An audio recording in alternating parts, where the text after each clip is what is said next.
Hello everyone, this is Intrix, and today I'm going to cover the demesne spearmen. The demesne spearmen are the first unit that you're going to unlock and play when you actually unlock the silver era of units. And for only being 2.5 stars, I really got to give this unit credit where credit is due. It is essentially a hidden gem. Now, just like most low tier units, they're not really going to have their shining point until you pretty much get them max level, which is understandable. But once you get there, let me tell you, this unit is going to be one of your most played units for the entire time you play Conqueror's Blade. They're a great wall unit, and once you put the time and dedication into that, you will definitely see that this is a really great unit to have. I'm going to break down the doctrines a little bit. I was fortunate enough to unlock the Rare Spear Doctrine. This is a generous health boost to a wall unit. If you do end up unlocking this doctrine, my recommendation is to save that and put that on your spear sergeants until you can unlock another one of these and put them on this unit if you wish. If you do have a green health doctrine, please, I encourage you to put one on as soon as you can. Wall units need to be buffed, they need the health. Also, if you were to have other green doctrines, these are all the ones I'm going to recommend as well. Piercing defense, piercing armor penetration, and piercing damage. This one is left open because for some reason I cannot add anything at the moment. I don't have anything to add. I don't know why it won't give me any piercing defense. Normally it does, but for some reason I just can't use those doctrines on this unit. It will let me put blunt damage, but these units are not blunt, so I have no idea why. This might be a bug. I don't know. But there is a rare blue doctrine that you can unlock that increases unit damage by 95, I believe. I'm waiting to get that so I can slap it on here because why not? There isn't really much else I can put on this unit. Also, just take a look at the little pentagon here, and we're going to see that this unit excels by having the amount of soldiers in the unit. When you get them moderately leveled up, you do have the option to get 4 more soldiers added to the unit, bringing the actual total to 40. Not many units in this game has that many soldiers. This is like one of the few, if not the few, that's got 40 soldiers in the unit. So definitely a numbers thing, and that's always great, especially when you got a wall. Blocking, defense, this is the main primary focus of this unit.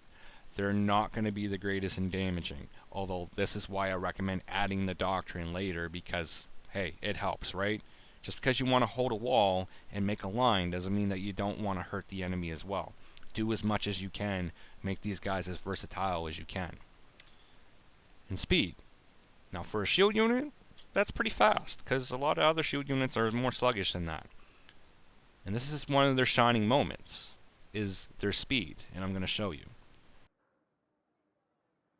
But before we get into that, I'm going to break down just slightly a little bit of their veterancy tree. Let's just take a quick peek at the bottom tree here. Now keep in mind, the effect, you're only going to get this damage bonus while you're in non-dispersed formations.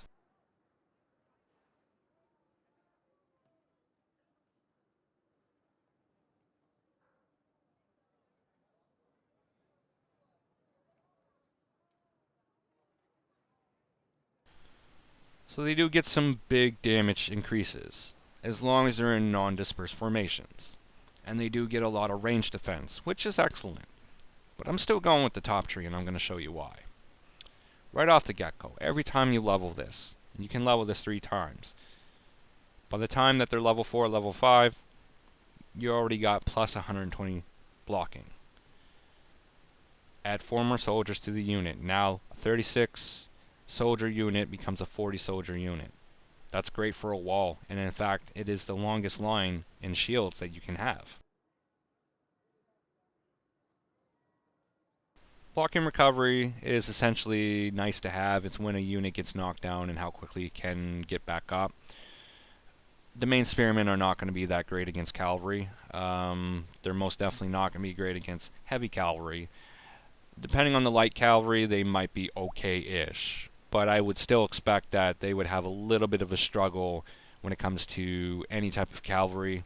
This unit is going to do very well in infantry situations.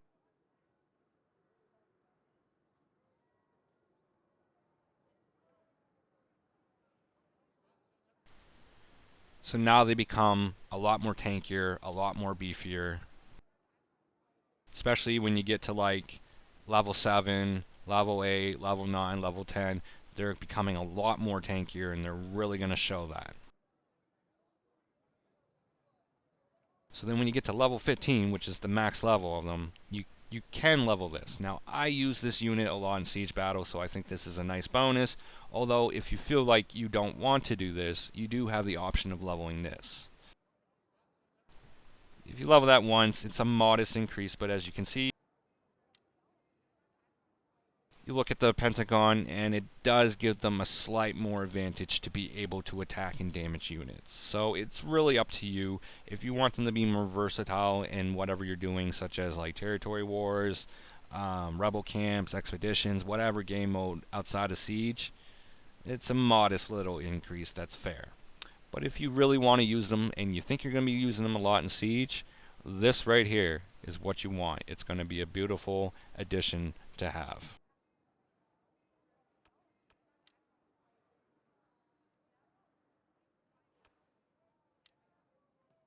So now we look a little bit into their traits, their formations, and all that stuff. So relentless. This unit is skilled at maintaining its formation and pushing through enemy lines. I do agree with this. This is a great wall line unit, and it is great for pushing.